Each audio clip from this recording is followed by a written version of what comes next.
Chlapi, je 4:45. Vy jste blbý jak bed na kytu. Bev à la mode. Omole, Cyprý, Chateaubriand.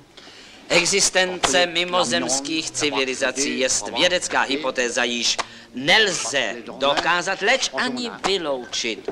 Například balbecké terasy, aztécký kalendář, takzvaný Venušin a tak dále a tak dále. Salvador Dalí je geniální výstředník šokující svými dadaistickými nápady výstřední snoby, měšťácké snoby. Existence Salvador Dalí je geniální výstředník. To máte tak, milost paní, když spadne chlívek, zabije to i kozu. My jsme si najali profesora a bereme u něj hodiny. A co studujete? Všecko, literaturu, malířství, astrofyziku. Že se vám to neplete, když je toho tolik.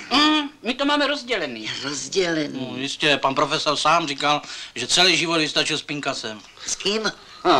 Pomyslí Pisaka. Ovšem, na druhé straně, když se na to podíváte, milost paní, jako z druhé strany, tak ono, čím je člověk vzdělanější, tím je nebezpečnější.